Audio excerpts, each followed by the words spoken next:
Hello everybody and welcome back to Kerbal Space Program, where we are almost ready for Gemini VIII. We're not ready for it yet, of course, because we need a target vehicle for it to dock to. So we're going to send that right on up here. I think I'm going to target that at around 100... Yeah, we'll target that at about 100 kilometers. That'll be okay. So this target vehicle that we created last episode, or I guess modified based off of our Atlas rocket last episode, will be absolutely fine.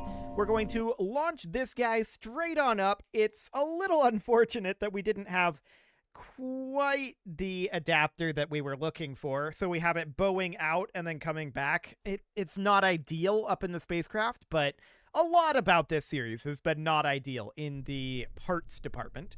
That's fine. We're making things that are inspired based on the real craft, not trying to be like direct implementations of the real craft. So the ideal scenario here, of course, would be that we just connect from the Terrier straight to here, I think. I'm a little confused about what our goal here was, but it doesn't really matter. We're going to throttle up, SAS on, and off we go.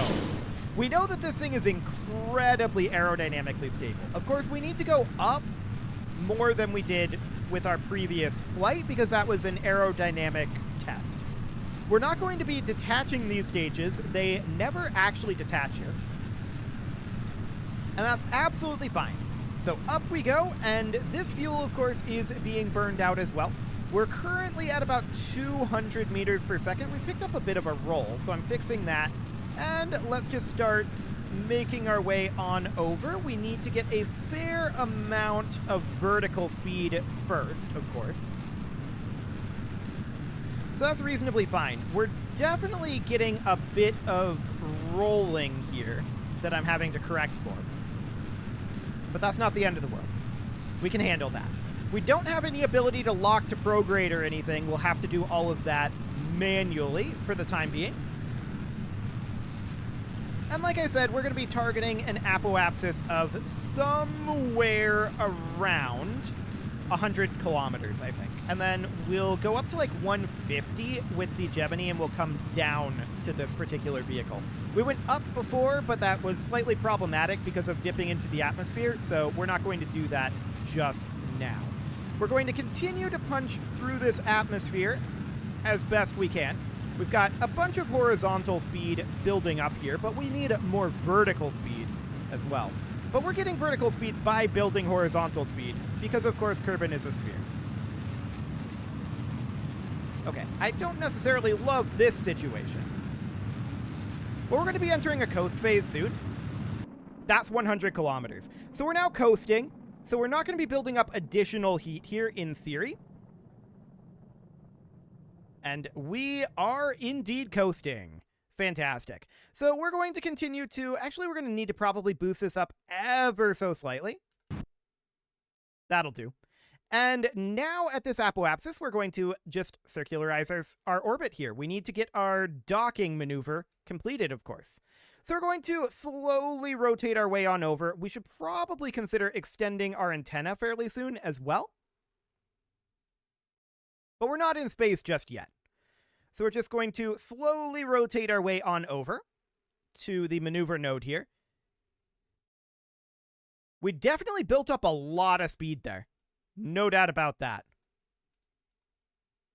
This thing is pretty peppy. So we're going to hit space shortly, but this is a very, very large coast phase. No doubt about that. We've overshot our maneuver node here. We're trying to bring it back a little bit, but it'll be fine. We're now in space. We'll extend our antenna on out. Okay. That'll do for positioning. And let's just warp our way on forward for a little bit until we are in position for this circularization burn. We're still going to have all of this fuel. I'm probably going to end up ditching it. This is more fuel than we apparently ended up needing for this altitude. So that's noted. And we've got a lot of fuel, well, up in this. Okay, so our burn is going to be in 4, 3, 2, 1, 0, mark. Okay.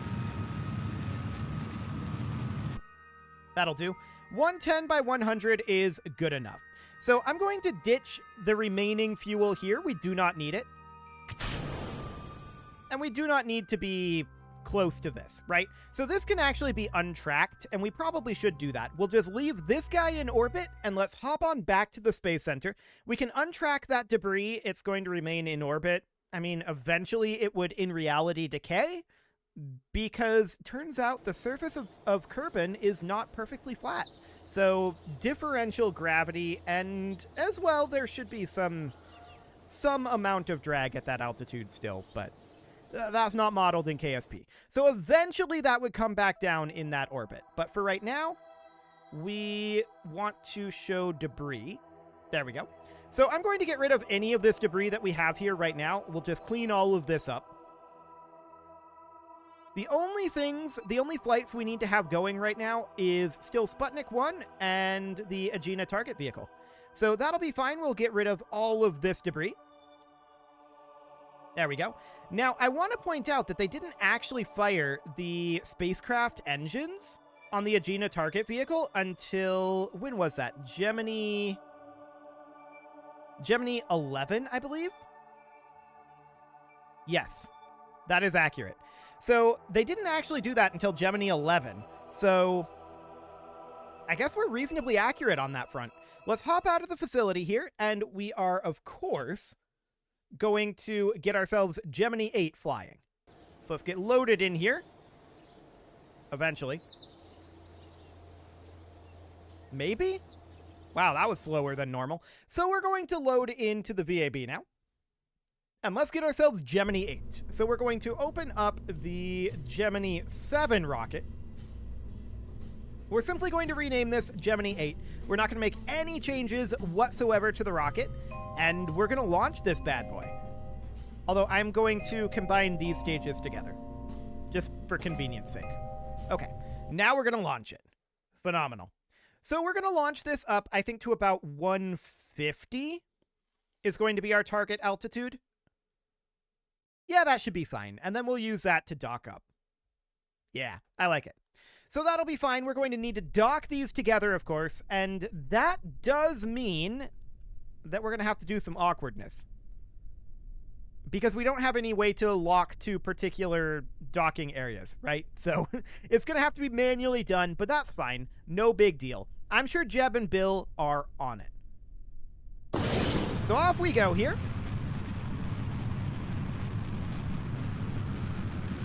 I do want to replace these engines with a different engine block later on, but for now, this is going to work. We don't actually need to be in maneuver mode anymore now that we have access to KER, so that's absolutely fine.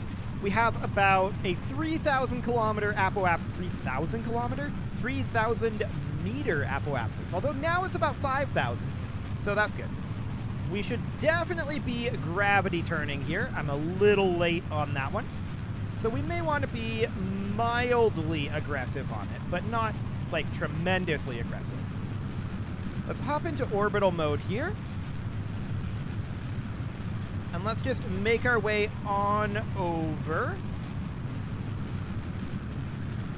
towards the prograde marker. I don't want to just lock to prograde and leave it there just yet. Reason being, our apoapsis is only about 20 kilometers at this moment. So I do want a little bit more vertical speed here. So I'm just going to park here for the moment. And this will do for now. Once we hit about a 40 kilometer apoapsis, we'll just lock to prograde for the time being, and we'll just park there. Actually, we may want to just go directly to the horizon. Yeah, let's just go directly to the horizon at this juncture. Definitely picking up a bit of roll here, but we are completely able to handle that. Okay.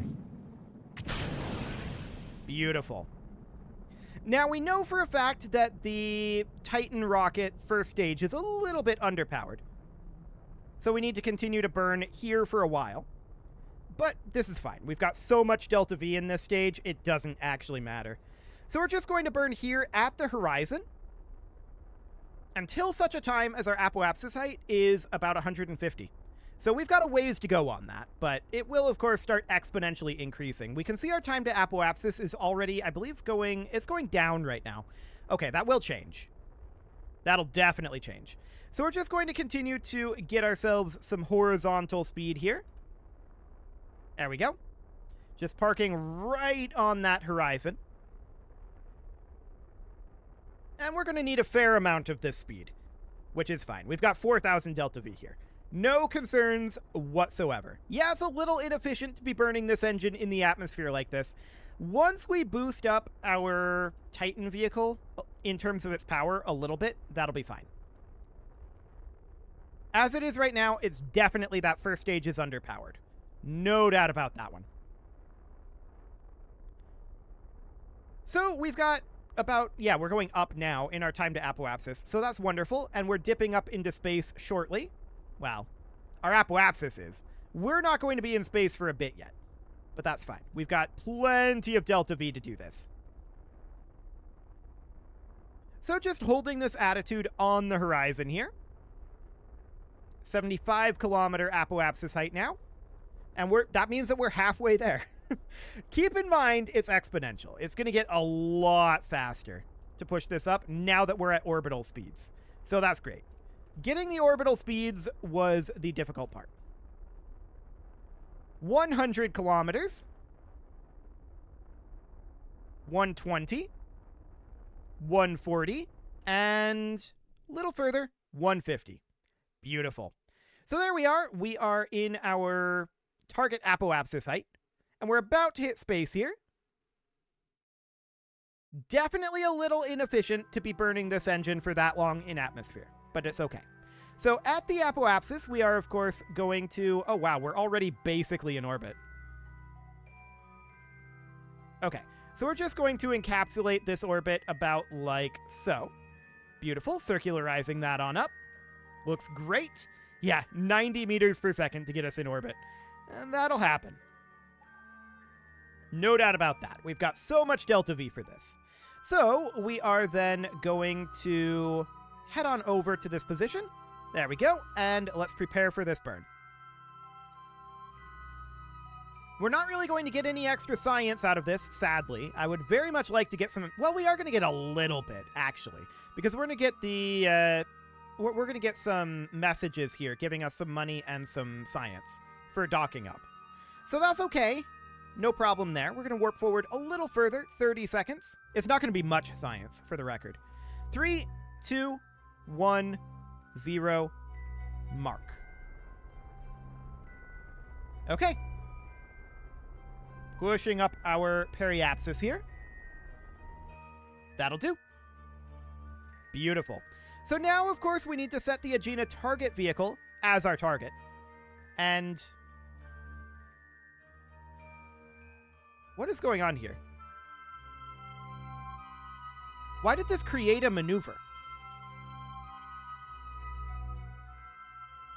That's weird. I don't know what was going on with that. Hang on. Can we set this as our target? And then set the Agena target vehicle again? It didn't happen this time. Weird. I have no idea what that was. It created a maneuver on the Agena target vehicle's orbit as well, and it was just pushing it out to like up here. Very strange. I don't know what's up with that. We're not doing that. That's for sure. We're looking to get this lined up for an encounter, of course. And it looks like it's going to be a few orbits. That's fine. If I can actually press the button, that would be helpful. Okay. Increase number of orbits. Okay. So somewhere around here looks good. Let's change our timing. Okay, that's mildly awkward. Looks like we need to add an orbit here. Actually remove an orbit. Okay. One too many orbits. Gotcha. So something around here would be good. That is 1.9 kilometer separation, which is more than good enough. So that burn is going to be in about 4 hours, which is absolutely fine. It's only a 30.2 meter per second burn, and our delta V is going to be 38.2. Okay, yeah, this is going to be like 70 meters per second overall. So we're going to warp on around here. It's going to be a few orbits, no doubt about that. And that's just because we didn't launch into a favorable transfer window timing, right? So we're going to have to wait for that transfer window timing, but that's okay. We've got about 30 minutes to go. And we are about in position. 1 minute to go. 40 seconds. 30, 20, 10, and 5, 4, 3, 2, 1, 0, mark. Okay, let's just get this a little bit better. That's probably good enough. 1.6 kilometers. Yeah, that sounds great.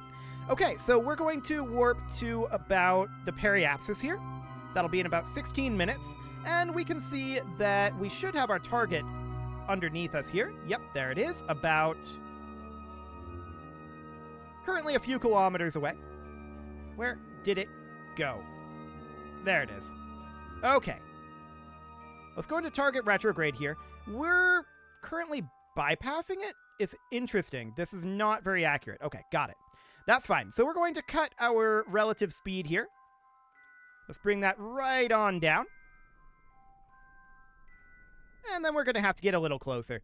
A little bit awkward here for sure. We could, however, do a corrective burn out over this direction. Well, we're going to need to flip our directionality, right? So we want to basically burn towards target right now. And that's exactly what we're going to do. So we're going to burn towards target and get ourselves a bit of a correction up this way. There we go. Now we're moving towards the target. I do want to pull us over a little bit this direction. So we're going to do a very, very gentle correction burn about here or so. That looks good. Now we can start flipping around to retrograde. And yeah, physics warp is going to make things a little bit awkward for us here. But there we go.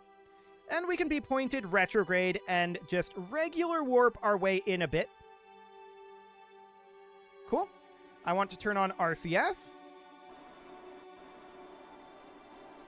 Okay, RCS is not going to really do what we need it to do at this point. That's fine. Let's get ourselves a bit of a correction.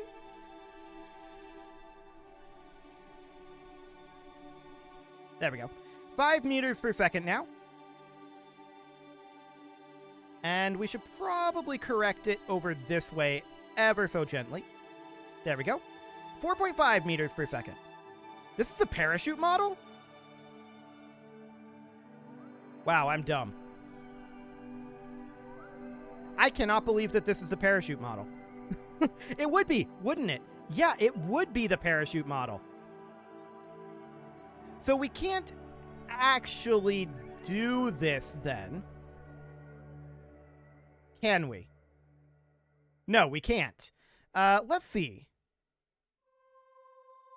So, technically, place an uncrewed target vehicle in orbit and then rendezvous with the stated target vehicle but do not dock due to fairing issues is the mission profile of Gemini 9A. So that's the flight after this one. That was unplanned, but I guess the issue with Gemini 9A was unplanned as well. So they rendezvoused with it like this, but they didn't dock because the fairing failed to deploy over their docking port. The Clampatron Docking Port Jr. So we could definitely say that this is the Gemini 9 flight. We've not done things out of order to this point. That said, we did just achieve that. So we would have to bring the Gemini 9 flight back. It's awkward that this would be out of order. This was definitely unplanned. No doubt about that. This was 100% unplanned. But we could do that, for sure. Now, one thing to note is that Gemini 8 is also going to need to place an uncrewed target vehicle in orbit. We need 2 of these in orbit because of the Gemini 10 mission. So we're going to have to put another one of these up in probably a significantly different orbit. That's definitely something that we can do. I don't feel like we would need to do this again with Gemini 9. It is out of order. I want to be clear about that. This is not the order that this was in. They successfully docked on this flight, and then the next flight, this happened, where they could not dock due to issues. So I think I'm going to say that this is okay. Since we've done this, we don't need to do it again, right? I feel like that's fine. We just need to bring this back, and then Gemini 8 can be next mission. Yeah, I think that's okay. So we're going to get on out of here. We're going to bring these guys home. They were unable to dock due to, well, not having a docking port in this particular case. So that'll be fine. We're going to ditch all of this. Our periapsis is low enough. I didn't even look at where we're going to come home at, but we're going to warp on forward, and we're going to bring these guys home. So yeah, this is technically the Gemini 9 mission, I guess, not Gemini 8. So we're going to definitely have to get Gemini 8 set up correctly with a docking port. And they did use a fairing over the docking port. We might look at doing that once we're back here. It'll take us a little bit to get back, but we should have some time to get that dealt with. So I think that's just what we're going to do. We're just going to be like, this is Gemini 9, and next mission is Gemini 8. We're just doing it mildly out of order here, mostly as a time saver to save your time, because I don't want to have to perform this mission profile again and waste your time. That's the idea here. That's the idea. So we're braking with our heat shield, of course, and it looks like we're going to have a land landing here. That's fine. Yeah, this is definitely a land landing. That's completely okay. Let's come out of physics warp for the time being. We are not able to hold fully retrograde while in physics warp here. And at these speeds, it would be slightly problematic if, you know, something were to blow up. That could be a big issue. So we're just going to let our speed drop for a bit here. Are we okay in 2x? Mildly. But not really. Okay, so we're going to hold here. 1.6 kilometers per second. We're going to be getting to safer temperatures very, very soon here. So this is absolutely fine. And 1.5. 1.4. 1.3. Cool. So this is absolutely okay. We are now definitely in safer temperatures. Drogues are out. SAS is off. Main is out. And yeah, this is the wrong model. So that's the reason why we're going for Gemini 9 here. It's lucky that we just happen to have a version of the Gemini mission that this did meet with. I'm going to try not to do things out of order in the future. This was not intentional, and I just don't want to waste time. So there we go. We're going to physics warp our way down. This was Gemini 9, I guess. Congrats, Jeb and Bill. You've been promoted from Gemini 8 to Gemini 9. I'm not sure that's actually a good thing because that mission was technically a failure. Okay, so that's absolutely fine. We're going to hop on down here. To be clear, if there was not a failure in Gemini 9, we almost certainly would have just had to redo it and called it a failure. So we land here. I guess we get some grasslands data. That's nice. Unfortunately, we don't have Bob here to reset any of this. We'll turn our SAS on so that we don't roll all over the place, but we can grab some grasslands data. That's completely okay. And from here, we can recover our vessel. We do get some science out of that, so that's fine. We're going to hop into the VAB. We're going to get our payment for that, since that is technically a successful completion of the failure of Gemini 9A. But yeah, that is technically Gemini 9A. Ugh. I'm not super happy about that, but I personally believe that we are better off classifying it as such because of the time issue. We can just move on from the Gemini missions. There's been a lot of Kerbal orbital stuff going on here, right? So we can get our payment for that. Now we don't have to have that failure, I guess. So that's okay, and we can get ready for Gemini 8 here. We've got a small amount of time before the end of the episode. So I want to modify the Gemini 8 rocket here. We're ditching the Mark 16 parachute, obviously, and we're putting a Clampetron docking port Junior on here instead. Now, what do we have for fairings? Absolutely nothing. Okay, so we can't put a fairing on it, but we can at least put a docking port on there. So Gemini 8 is now ready to go with an actual docking port, and that'll be fine. At least we still got something scratched off of our list. Like I said, I'm going to try very, very hard not to have things happen out of order in future. But this one, I guess it happened. So there we go. You can leave your offerings to the engagement gods in the form of likes, comments, subscribes, and bell ringings, and a very special thank you to all of the channel members for making this video possible, including ALS Gamer, Shadow Wolf, Andy McGar, Spartan News, Nick Smarty, Dimitri H, Punching the Microphone, Soccerman12 UK, Kentogan, and all the rest. And of course, you. Thank you for watching. If you'd like to support the channel, you can click the join button down below the video, and as always, I will see you all next time.